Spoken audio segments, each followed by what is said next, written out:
ஜனங்கள் ஒரு பக்கம் ஆரவாரத்தோடு தங்களுடைய தேவைக்காக, உள்ளான தேவைகள், அரசு சார்ந்த சாதனைகள், நம்பிக்கை எல்லாவற்றுக்காகவும் மகிழ்ச்சியாக இன்றைக்கு ஆண்டவரை நோக்கி பார்த்தது உண்டு. ஆனால் உண்மையிலே அன்றைக்கு இயேசு கிறிஸ்து என்ன சூழலிலே இருந்தார் என்று பார்க்கும் பொழுது, லூக்கா 19ஆம் அதிகாரம்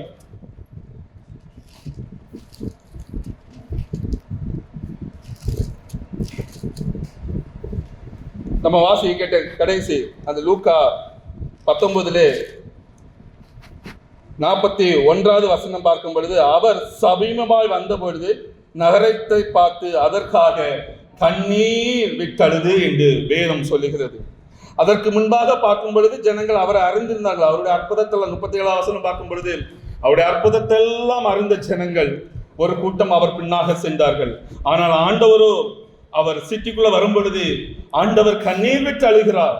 ஏன் என்று பார்க்கும் பொழுது அந்த ஜனங்கள் அவரை சரியாக அறிந்திருக்கவில்லை. 42வது வசனம் சொல்லுகிறது, உனக்கு கிடைத்த இந்த நாளிலாகிலும் உன் சமாதானத்துக்கு ஏற்றவர்களை நீ அறிந்திருந்தாயானால் நலமாயிருக்கும், இப்பொழுதோ அவைகள் உன் கண்களுக்கு மறைவாயிருக்கிறது.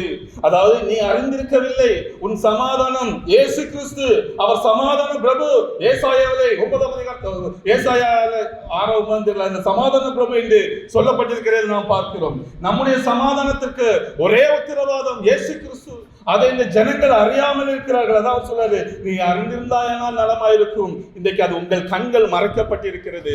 அதனால இயேசு கிறிஸ்து அழுகிறதை பார்க்கிறோம். அதனால அவர்களுடைய பாடுகளை நினைத்து அவர் அழுது கொண்டிருக்கிறார். ஒரு பக்கம் ஜனங்கள் சந்தோஷப்பட்டு கொண்டிருக்கிறார்கள், ஒரு பக்கம் இயேசு அழுது கொண்டிருக்கிறார். உண்மையிலே நானா இருந்தவரை எந்த மனிதனாக இருந்தாலும் கூட என்னை ஒரு 10 பேர் புகழ்ந்து பாடினா, எனக்காக ஒரு 10 பேர் ஜால்ரா போட்டு இருந்தா, அந்த மனிதன் அந்த சந்தோஷமான பகுதியில தான் திரும்பி பார்ப்பான். எஸ், சந்தோஷமான. ஆனால் இயேசுவின் உள்ளம் வேற.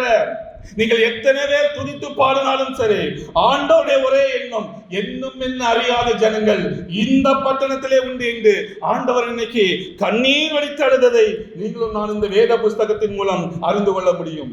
அன்னைக்கு அவர் விட்ட கண்ணீர் நாம் எல்லாருக்குமானது. அவர் விட்ட கண்ணீர் இன்றைக்கு நீங்களும் நானும் சபையிலே இருந்து கொண்டிருக்கிறோம். இயேசுவின் கண்ணீர் சாதாரணமான அல்ல. அந்த கண்ணீர் தான் இன்னைக்கு உங்களை கொண்டு வைத்திருக்கிறது, என்னையும் கொண்டு வைத்திருக்கிறது. அவர் கண்ணீர் விடும் பொழுது நீங்களும் நானும், அதாவது நம்முடைய மூதாதையர்கள், நம்மளுக்கு முன்னோர்கள் இயேசுவை அறியாதவர்களாக இருந்தார்கள். அவர் யாருக்காக அழுதார்? ஜனங்கள் தன்னை அறிந்து கொள்ளவில்லையே என்று அறிந்தார். அவர் யாருக்காக? நம்முடைய மூதாதையருக்காக அழுதார். நம்ம வேணா ஒரு தலைமுறை, ஒரு 5 தலைமுறை கிறிஸ்தவர்களா வேணா இருக்கலாம். நான் முதல் தலைமுறை 8 வயசுக்கு பிறந்த நானே கிறிஸ்தவன், 8 வயசுல ஹிந்து கோயிலுக்கு பிறந்த நானும். அப்போ நினைத்து நான் நேற்று பார்க்கிறேன், அந்த கண்ணீர் எனக்கான கண்ணீர். என் முன்னோர்கள் அறியவில்லை, அந்த அவர் வடித்த கண்ணீர் இன்று உங்கள் முன்னாக பேச வைத்திருக்கிறது. ஆண்டவர் வடித்த கண்ணீர், அந்த கண்ணீர் தான் இன்னைக்கு நமக்கு ஆசீர்வாதத்தை கொடுத்திருக்கிறது. அந்த கண்ணீர் தான் இன்னைக்கு சமாதானத்தை கொடுத்திருக்கிறது. நீங்களும் நானும் இன்னைக்கு மகிழ்ச்சியாக பாடலாம். ஏனென்றால் ஆண்டவருடைய கண்ணீர் உங்களை ரட்சித்தது. நீங்களும் நானும் சந்தோஷமாக பாடலாம், ஓசன்னா ஓசன்னா என்று. ஏனால் நான் அவரால் மீட்கப்பட்டவன். இன்று அநேகர் இந்தியா, உலகம் முழுவதும் இதே போல குருத்தோலை ஏந்தி பவனி செல்கலாம். ஆனால் ஆண்டவர் எப்படி இருப்பார் தெரியுமா? அன்னைக்கு இருந்தது போலதான் இருந்து கொண்டிருப்பார். நாம் மகிழ்ச்சியாக பாடியிருக்கலாம், நாம் மகிழ்ச்சியாக பவனி போயிருக்கலாம். இன்றைக்கு ஆண்டவரை அறியாத ஜனங்கள் இந்த உலகத்திலே கோடி கோடியாக உண்டு. என் ஆண்டவர் கண்ணீர் வடிக்கிறார். அவருக்காக, நமக்காக ஒரு நாள் கண்ணீர் சிந்தினார். அது இன்றைக்கு நம்மளை ஆலயத்தில் கொண்டு வந்தது. இன்றைக்கும் அவர் கண்ணீர் வடித்துக் கொண்டிருக்கிறார். ஏனென்றால் அவரை புகழ்ந்து பாடுவது அவருக்கு பெரியதல்ல, அவரை அறியாதிருக்கிற ஜனங்களை குறித்தான வேதனைதான் அவருக்கு அதிகமாக இருந்து கொண்டிருக்கிறது. அன்பானவர்களே, நாம் சிந்திக்க கடவோம். ஓசன்னா என்று மகிழ்ச்சியோட பாடினோம், சந்தோஷம். அந்த கண்ணீர் இன்னைக்கு நம்மளை கொண்டு வந்திருக்கிறது. நாம் ஒன்று இன்றைக்கு முடிவு செய்ய வேண்டும். நாம் நமக்குள்ள ஒரு தரிசனத்தை பெற்றுக் கொள்ள வேண்டும். இந்த கண்ணீரை தரிசனமாக கொண்டு ஓடுங்கள். என் ஆண்டவர் எதற்காக அழுதார்? அவர் அறியாத ஜனங்களுக்காக அழுதார். அப்படி என்றால் இன்றைக்கு இந்த நேரத்திலும் என் ஆண்டவர் அழுது கொண்டுதானே இருக்கிறார். உலகத்தில் எத்தனை ஜனங்கள் இருக்கிறார்கள்? இந்த பாரத்தை கொள்வதற்கு யார் வருவார்? யார் என் காரியமாக போவார்? ஆண்டோட கேள்வி. நீங்களும் நானும் அந்த கண்ணீரை பார்த்த நாம், அதனால் இந்த காலத்துக்குள்ள வந்திருக்கிற நாம் அந்த கண்ணீரை துடைக்கவும் முன் வர வேண்டும். எப்படியாவது ஓசன்னா என்ன என்று அர்த்தம் தெரியாத ஜனங்களுக்காக நாம் பரிதவிக்க வேண்டும். இந்த வார்த்தையை கொண்டு செல்ல வேண்டும். ஆண்டவர் காப்பாற்றுவார். ஓசன்னா உங்களை ஆண்டவர் காப்பாற்றுவார் என்று வேதத்தை அறியாத ஜனங்களுக்கு, கிறிஸ்துவை அறியாத ஜனங்களுக்கு நாம் இன்று ஓசன்னா பவனி போனவர்களாக இருக்க வேண்டும். இந்த வார்த்தை உங்கள் உள்ளத்தை விட்டு மாறாதிருப்பதாக. ஒவ்வொரு ஓசன்னா நம்ம பாடும் பொழுது என் ஆண்டவர் கண்ணீர் வடிக்கிறார் என்ற ஒரு உணர்வு இன்னைக்கு நமக்குள்ளே உண்டாகட்டும். நேற்றுல எனக்கு தூக்கம் இல்லை. இந்த ஒரு வசனம், இந்த 41வது வசனம், இயேசு கண்ணீர் விட்டார் என்று வாசித்த அந்த வசனம் என் இருதயத்தை ரொம்ப ஆழமாக ரொம்ப நேர்த்து பாதித்தது.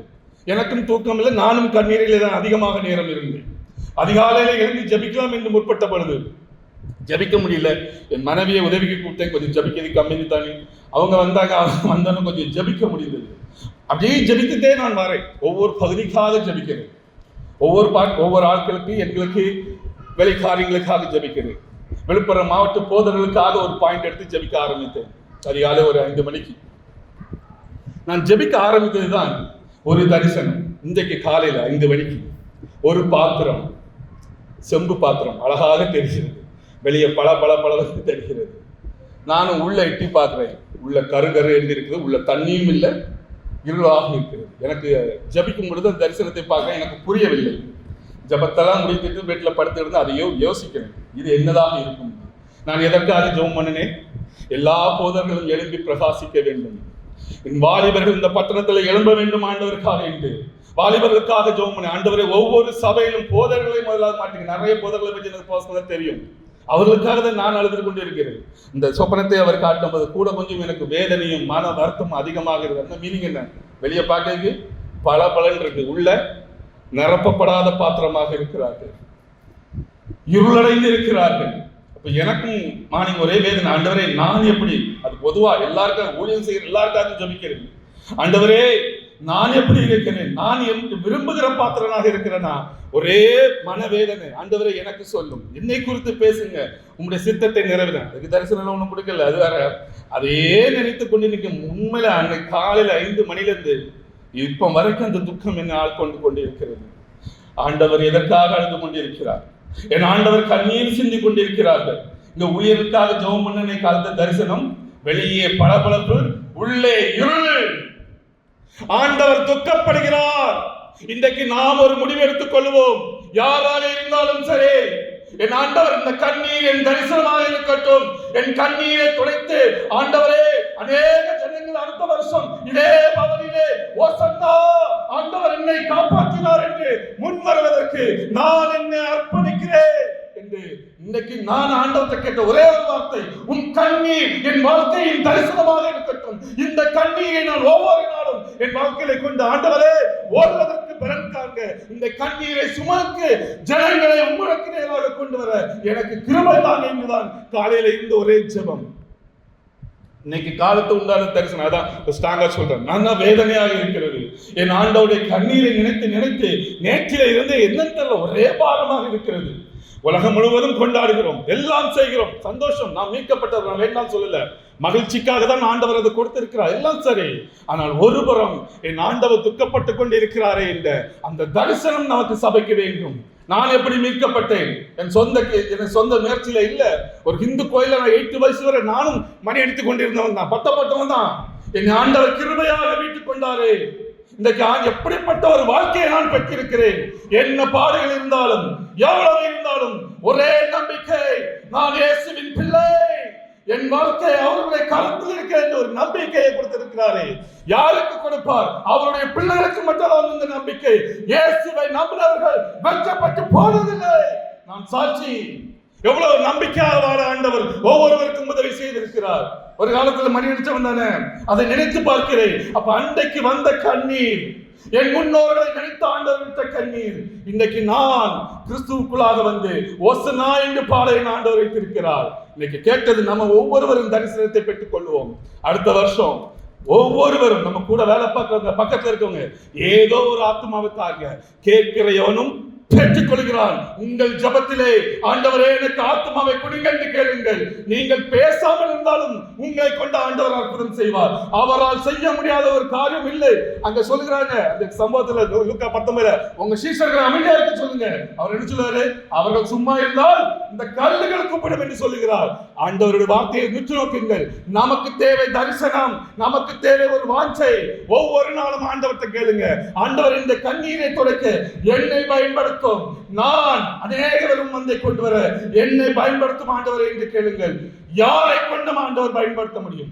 சின்ன பிள்ளைகளை கொண்டு கூட ஆண்டவர் பயன்படுத்த முடியும். இதற்கு தான் நீங்களும் நானும் சபைக்குள்ளே வந்திருக்கிறோம். இதற்கு தான் நீங்களும் நானும் ஓசன்னா என்று மகிழ்ச்சியோடு ஆர்வரிக்க கூடப்பட்டிருக்கிறோம். வெறுமனே வந்து போவதற்கு அல்ல, வெறுமனே இல்ல, வேணாக நாம் எதையும் செய்யாமல் இருப்பதற்கல்ல, கர்த்தருடைய அவருடைய கண்ணீரை துடைப்பதற்காக. நாம் ஒவ்வொரு வருஷமும் ஏதோ ஒரு எத்தனை சின்ன வயசுல நான் அநேக பேருக்கு நம்ம ஓசன்னா. ஆனா நேற்று தான் எனக்கு உள்ளமே பாதிக்கப்பட்டது. ஒரு வசனம் என்னை தூங்க விடாமல் பாதிக்கிறது. அப்ப ஆண்டவர் எவ்வளவு தூரம் வாஞ்சியோடு எவ்வளவு தூரம் எதிர்பார்த்து கொண்டிருப்பார். இல்லைன்னா அவர் பேசுறதுக்கு வாய்ப்பே இல்லை. அந்த வசனத்தை கொண்டு பாதிக்க அந்த ஒரு பாதிப்போட தான் நான் இந்த சமூகம் உண்மையிலே நிற்கிறேன். நான் ஏதோ பெருமைக்காகவே இல்லை, வேற எதுக்கும் சொல்லல. அவ்வளவு தூரம் உள்ளத்திலே எனக்கு அதிகாலையில் இருந்து ஒரு ஏக்கம் இருந்து கொண்டே இருக்கிறது. ஆண்டவரே இந்த கண்ணீரை நான் தொடக்க வேண்டும். எனக்கு ஆத்துமாக்களை லட்சம், இந்த 1-2 கேட்கல, லட்சம் அந்த பட்டணத்தை தாங்க என்று கேட்டது. செய்வார் செய்வார். என் கண்ணீரின் ஜெபத்துக்கு இதுவரைக்கும் பதில் இல்லாமல் போவதில்லை. என் விண்ணப்பங்களை ஆண்டவர் இதுவரைக்கும் அவர் ஒருபோதும் புறம்பே தள்ளியதில்லை. நீங்கள் கேட்டால் செய்வார். ஏனென்றால் வசனம் சொல்கிறது, கேட்கிறவனும் பெற்றுக் கொள்கிறான் அவருடைய சித்தத்தின்படி. ஆத்தும ரட்சிப்பு அவருடைய சித்தத்துல ஒண்ணுங்க.